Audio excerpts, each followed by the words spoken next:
अगर आप भी हलकट भोजपुरी आइटम के वीडियो सबसे पहले देखना चाहते हैं तो चैनल को सब्सक्राइब करें और घंटी दबाना ना भूलें।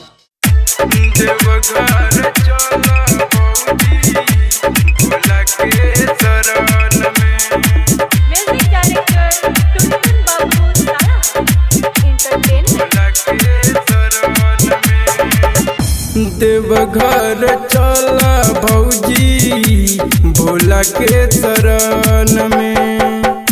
देवघर चला भौजी भोला के शरण में। जलवा चढ़ाई हो तू, जलवा चढ़ाई हो भौजी यशो के सवन में।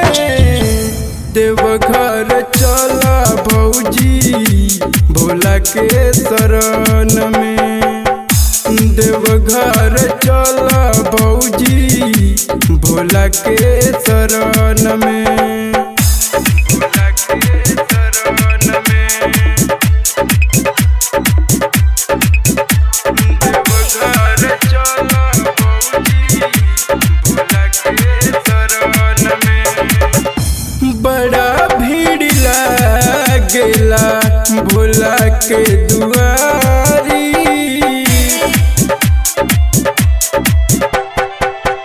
बड़ा भीड़ लागेला भोला के दुआरी।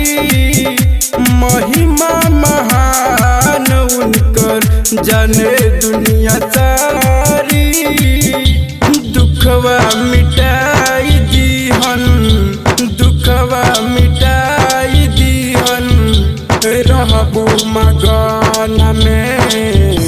देवघर चला भौजी भोला के शरण में।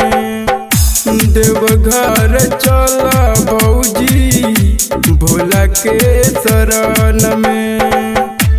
भोला के शरण में। देवघर चला भौजी भोला के शरण में।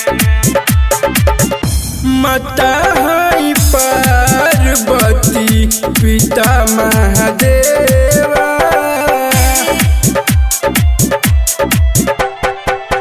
माता है पार्वती पिता महादेवा। ऊंचे रे पहाड़वा पे करेले बसेरा।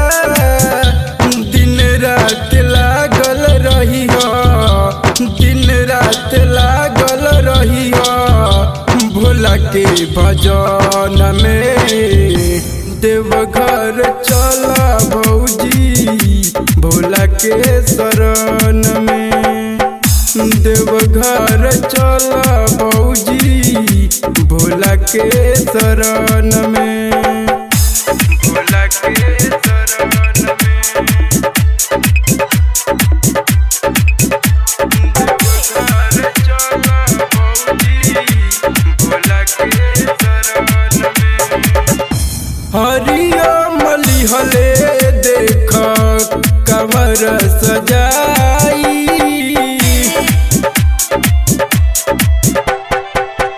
हरिओम लिहले देख कमर सजाई।